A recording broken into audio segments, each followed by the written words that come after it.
Assalamu alaikum, ñu ngi leen di nuyu di leen ziar di leen bëggee bu baax a baax. Ravi de vous retrouver encore une fois sur votre chaîne A2S Pro avec un immense plaisir.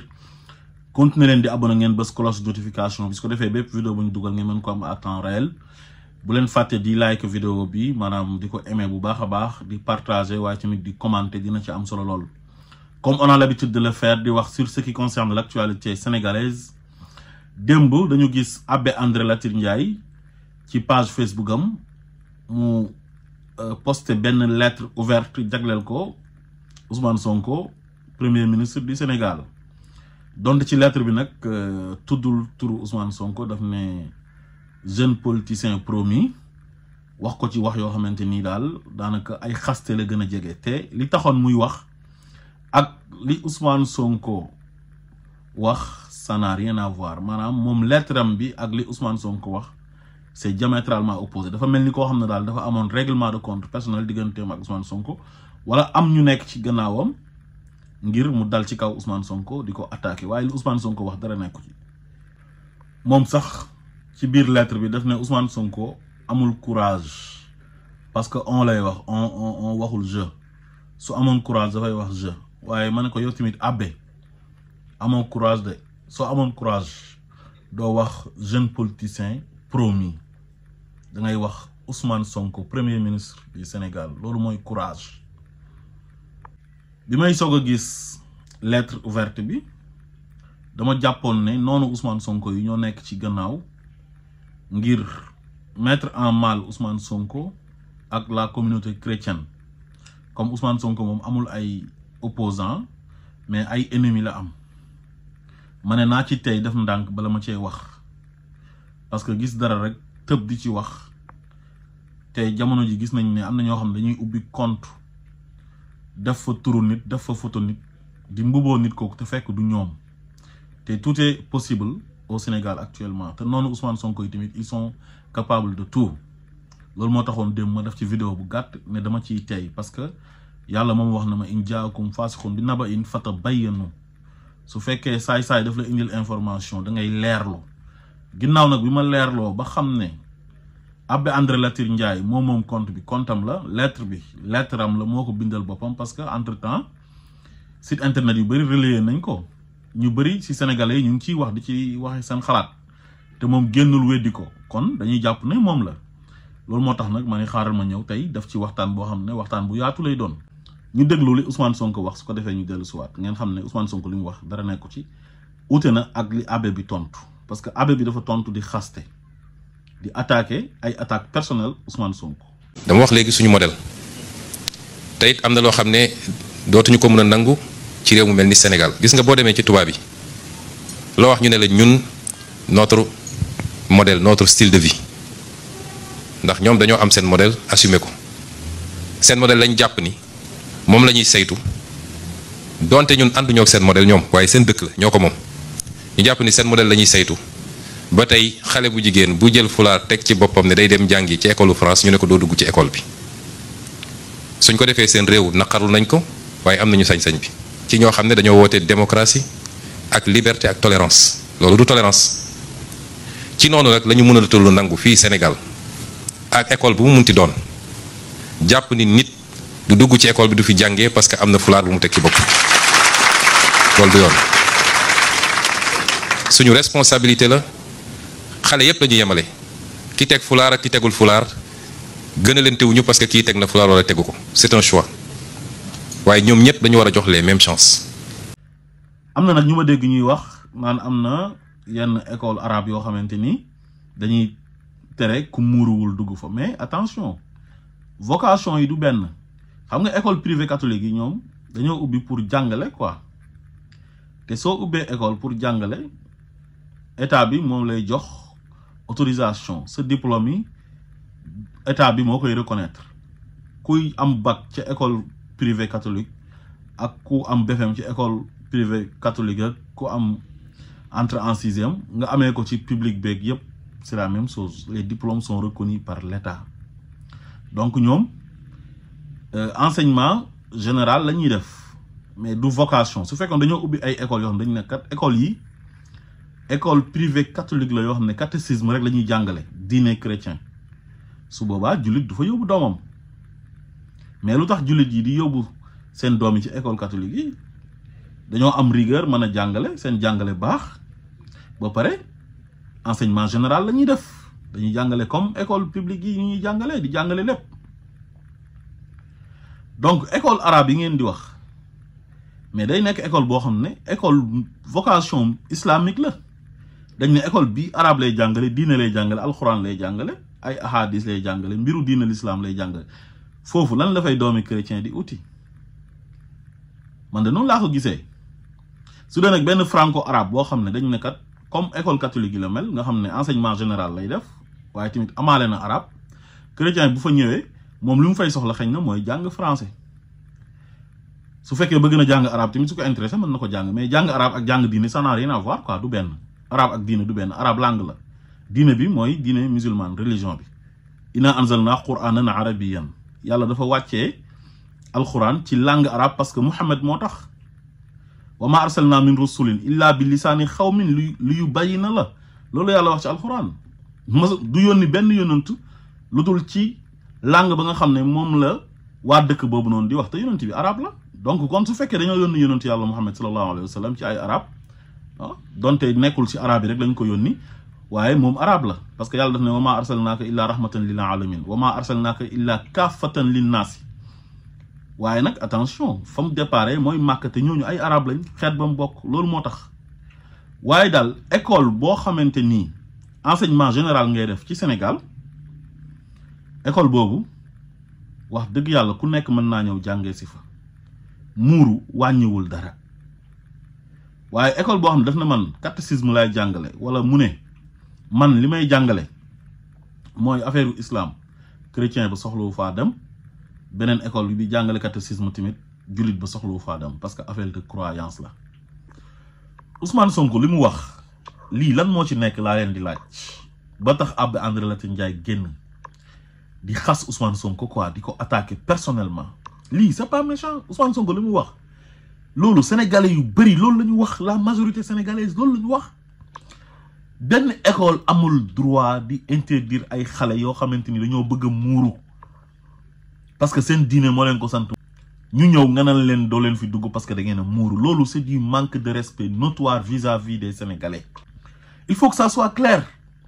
kenn ku nekk da nga gëm sa diine mais nag da ngay respecter sa diine morom parce que yàlla moo wax yonent bi ci alquranul karim yaa ayyuhan nabi xul li azwaajika wa banaatika wa nisaa'il mu'minina yudnina alayhinna min jalaabibihinna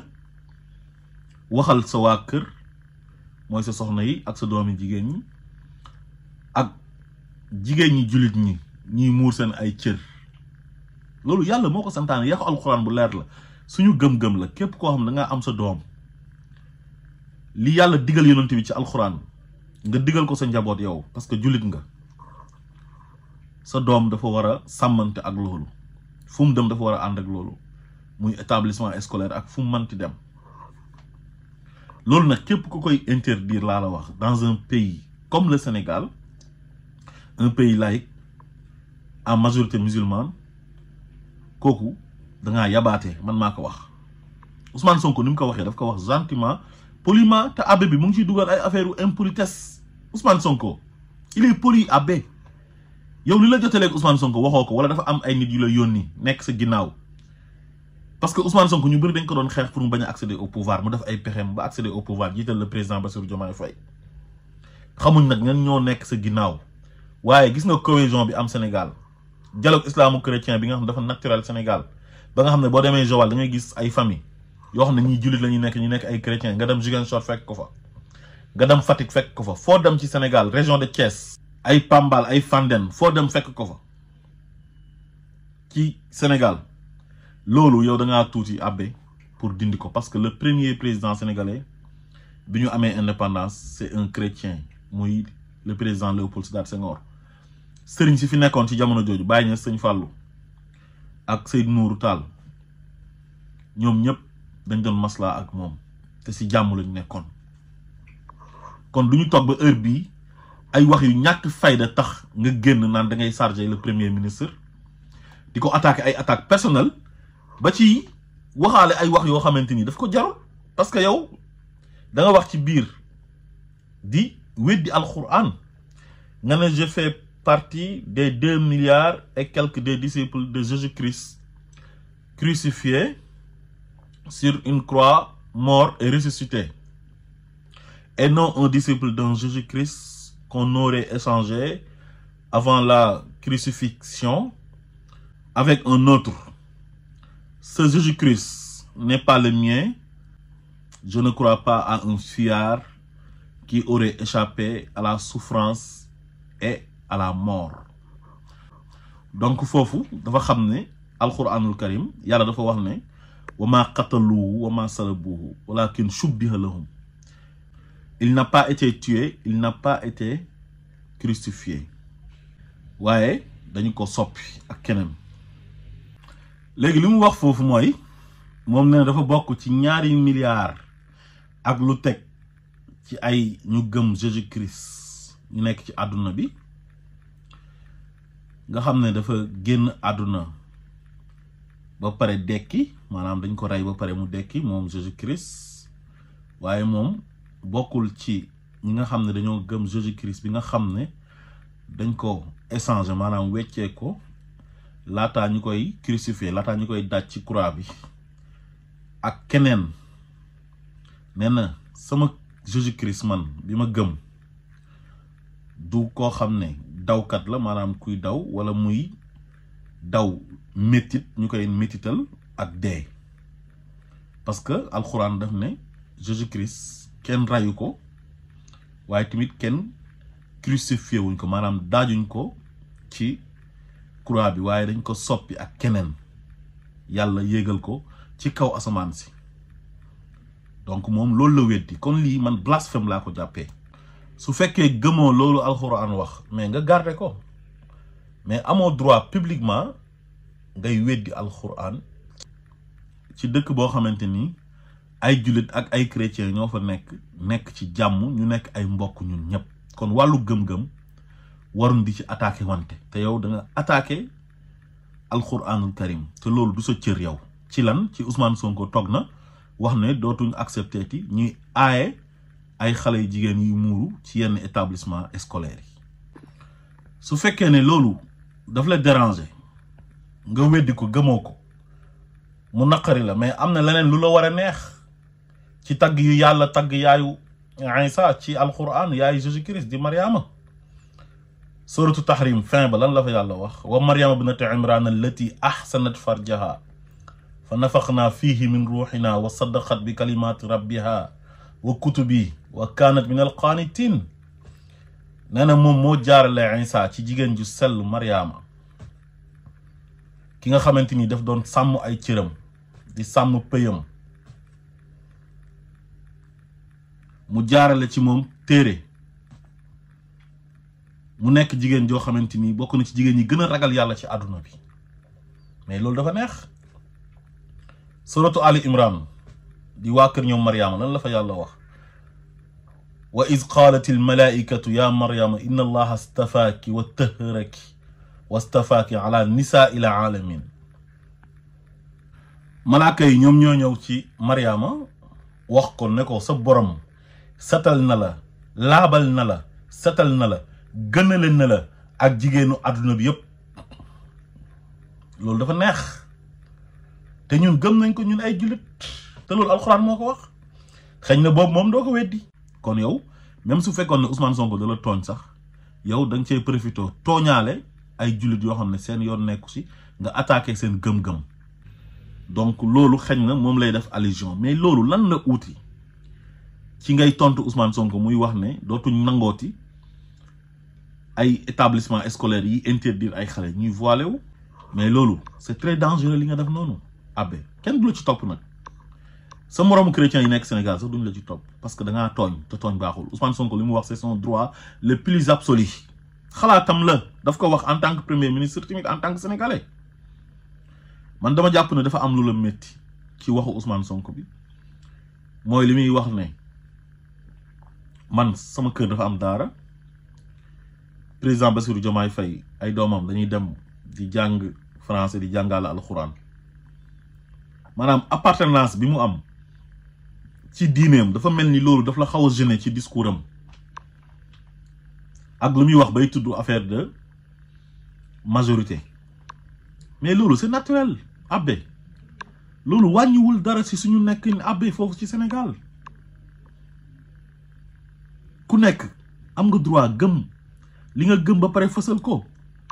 lakum diinukum waliya diin ku nekk am nga droit tamit gëm wala nga ñàkk gëm comme yow li nga gëm mooy diine chrétienne ñun ay jullit lañ loolu lañ gëm mais est-ce que tere nañu dëkk ci jàmm est-ce que tax na ñuy guerre comme yeneen réewu Afrique yi ñu ko doon defee ak yeneen réewu asiatique yi di xeex seen biir ndax ngir mbiru diine loolu amul te du mas a am Sénégal te yow da ngaa tuuti pour indi ko fa abbé yàlla moo ne fa man shaa fal yu'min wa man shaa fal yakfur ku mu neex nga gëm ku mu neex nga bañ a gëm abbé te yow gëm nga yow ci ahlul kitaab nga bokk ñun may nañ mayante jabar mën nañ tubbalante ay lekk ba mu des li nga xamante ni dañ ko xaraamal mooy li yàlla wax ne xurrimat alaykumul maytatu wa damm wa laxmul xinzir wa ma uxilla li gayrillahi bihi wal munxaniqatu wal mawxuzatu wal mutaradiyatu wan natiha mënoo nekk jullit ba pare di am xàjj ak seen ci yonent yi parce que yonent yi yëpp c'est des envoyés de Dieu yàlla moo leen yónni loolu moo tax yàlla mu ne laa nu farriqu bayna ahadin min rusuli bu ñu leen di xaajale mënoo nekk jullit ba pare nag gëwma Isa muy Jésus Christ mënoo nekk jullit ba pare nag gëwma Moussa muy Moïse mënoo nekk jullit ba pare nag gëwma Ibrahim muy Abraham mënoo nekk jullit ba pare ne gëwma Noox muy Noé wala Idris ak Noox wala Youssouf Joseph wala Jacob papam di Yanqub wala Yunus di Jonas wala Ismaïl di Ismaïl wala Ishaq di Isaac ak ñeneen ak ñeneen ak ñeneen képp koo xam ne jullit nga yàlla lim la sant mooy ne laa nu farriqu bayna ahadin min rusuli loolu leer na kon ñun gëm nañ loolu abbé André Latyr Ndiaye suñu jàmm ju ñu am Sénégal du yow yaa koy menacer entre chrétien ak musulman dañ cey tuuti ñun suñ diina may nañu ñu takk chrétien musulman bu góor mën na takk chrétien suñu diina may nañu bu ngeen toggee tubbal ñu loo xam ne lu dagan la ñu jël ko lekk ko où est le problème abbé lan mooy sa problème ba nga fi indi débat bii nii nga xamante ni muuraay rek la muuraay bu ñu interdire te loolu école yooyu c'est des écoles françaises ñu gis France ni mu mel ci xeex wàllu diine l'islam ci politique am képp ku ñëw nekk candidat sax l'islam ngay campagner ak immigration pour jàpp na dinañ la mën a voter te pourtant boo demee Allemagne ak ay Angleterre ñoom ils n'ont pas ce problème man korité bii passé Allemagne laa korité ci benn jàkk boo xam dafa am ay sooroor Turquie nekk fa gérer ko nekk ci seen liberté bu ñuy xutba sax ci seen làkk la ñuy xutba ci turc léeg-léeg ñu dugal ci tuuti allemand rek am fa liberté am jàmm bu ñu nangu occidentaux yi ñenn ci ñoom di ñu gëmloo ñoom seen laïcité seen façon laïcité ak li nga xam ne moom mooy laïcité dëgg mooy kenn ku nekk am nga droit pratiquer sa diine comme ni mu la neexee te bañ a jalgati ak keneen bañ a xañ keneen liberté am respecter keneen gëm-gëmam mais ay affaire de singali benn diine di ko xeex loolu xajul Sénégal ñun laïcité boobu nekkuñ ci te dafa xajul te mënta nekk abbé Ousmane Sonko bés bu fi attaqué woon chrétiens yi wala mu blasphémé leen wala mu attaqué seen croyance ñun ñi dañuy génn dal ci kawam te Sénégalais yëpp dinañ génn dal ci kawam président Abdoulaye Wade mas nañ ko interpellé ci li mu defoon mu ne chrétien yaa ngi nii di jaamu Mariama ci église yi mais Sénégalais yëpp a génnoon di dal ci kawam te président de la république la woon mais loolu erreur la ndax dëkkin bu rafet bu ñu dëkk nekkin bu rafet bu ñu yàgg nekk ndax yàgg nañoo bokk laata religion di ñëw Sénégal ay mbokk lañ Sénégal moo ñu boole yàggul dara Bachir Fofana bi ñu sampee gouvernement bu bees bii nee na waruñ woon a def Jean-Baptiste Tine ministre de l'intérieur parce que ministre de l'intérieur mooy dem ci gàmmu yi ak màggal yi ak cérémonie religieuse yi mais loolu Sénégalais yëpp a génn dal ci kawam parce que bëgguñ ñuy tooñ suñu mbokk chrétiens yi bëgguñ ñuy attaquer seen croyance bëgguñ ñu leen di beddi parce que minorité lañ mais Ousmane Sonko lu mu wax neexul ba neexul waaye dara nekku ci waaye bu waxoon loo xamante ni da leen di attaquer yéen wala mu offensé leen ku noonu Sénégal yëpp malgré bëgg nañ ko lu ëpp ci Sénégalais yi dinañ génn dal ci kawam na ko ah Ousmane Sonko nag wax dëgg yàlla bëgg nañ la trop mais da ngaa tooñ ñun yàgg nañ défendre chrétiens yi parce que dañoo yàgg gëm ne ñun ay mbokk lañ benn lañ du affaire de religion moo ñu war a mën a séparer suñu royukaay yonent bi sallallahu alayhi wa sallam dëkkoon na Medinatul Munawwar ak ay juif nekk ak ñoom ci jàmm ñoo ko sax dalal mu nekk lu rafet kon ñàkk bokk gëm-gëm mënul tere nekk benn mënul tere nekk ci jàmm. soo demee bay xas Ousmane Sonko ci biir lettre bi yow tontootoo ngir mbiru voile cassé parce que ci biir lettre bi yaa ngi ciy wax naan il faut une probité morale et une idonéité pour mener les combats religieux et moraux. Certaines langues, certaines mains et certains pantalons sont disqualifiés pour mener les combats de Dieu, les combats pour les symboles religieux. Abbé yow Ousmane Sonko gënoo ko baax amoo dara loo ëppale Ousmane Sonko abbé amoo droit di ko xas parce que Ousmane Sonko tuddul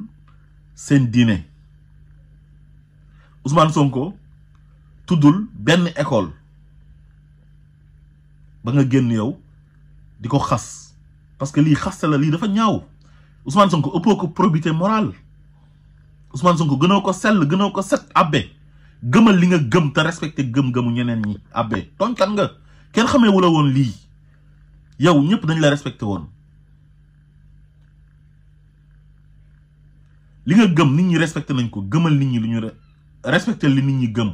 ndax yàlla wax na ci alquran si amana rasul fin wu baqara laa nu farriqu bayna ahadin min rusulin respecté leen nit ñi coow lii xajul Sénégal damay profité rek ci occasion bi di wax opposants yi nga xam ne ñoo fa nekk di tëb di dal nga xam ne amuñ benn légitimité waruñoo sax opposé wu parce que mosuñoo am parrainage mosuñoo bokk ci élection Ousmane Sonko dañ ko bañ personnellement ñoom ngir yàlla bu leen profité ci lii nga xam ne dafa sensible affaire religion ngeen naan da ngeen ci jàppale ay abbé beeg di enfoncer Ousmane Sonko c'est très dangereux bañ ngeen Ousmane Sonko nag yàgg ngeen ko attaqué ay attaque personnelle mais lii lu sensible la te c'est très dangereux bu leen ci dugg seen yoon nekku ci su ngeen ci mënee màndu da ngeen ci màndu mais bu leen fi nekk sax naan da ngeen di jéem a manipuler di faral abbé bi naan da ngeen di dal ci kaw Ousmane Sonko li mu wax dara nekku ci gis naa nag kenn ci noonam yi moom sax cette fois-ci il a été honnête muy sëñ Modou Bousso Dieng ba ne Ousmane Sonko li mu wax dëgg la moom laa àndal wax dëgg yàlla waaye yeneen ennemi mi laay wax nga xam ne nee nañ ay opposant lañ te opposition bi ñuy def teguñ ko ci objectivité waaye dañ kaa teg ci affaire de ay haine parce que ils ont raté le train de l'histoire loolu ñu soppi ko benn haine ak benn frustration di déverser seen colère boobu noonu ci kaw Ousmane Sonko lii dafa sensible te taal na dëkk yu bëri il faut faire très attention bu leen fi nekk sax di véhiculer ay messages yoo xam ne day indi ay yeneen problème encore une fois Sénégal benn bopp la kenn mënu ko xar ñaar Abbé André Latyr Ndiaye ci turu boppam la waxeewul ci turu église bi dafa am ku ko jiite muy monseigneur Benjamin Ndiaye te xam naa ne am na ñeneen ñu topp ci moom nekk ay voix autorisées muy ay évêque kenn gënu leen a organiser Sénégal bi ñu nekkee ci ay jafe-jafe église bi bokk na ci ñu amoon position boo xamante ni position bu leer la teguñ ko ci position naa fekk dañoo taxaw wax Macky Sall dëgg ne ko il faut respecter la constitution li nekk ci constitution bi loolu la ñu war a respecter abbé bi ñu yónni woon keroog ca dialogue ba jam ñaajo bi Macky Sall waxee day fomm élection yi ba ñoom ñu d'accordoon ci le 2 juin abbé bi li mu wax mooy nañu respecter le calendrier électoral nañu respecter la constitution foofu la yem yokkul ci wàññiwu ci sénégalais yëpp kontaan di ko tàccu te pourtant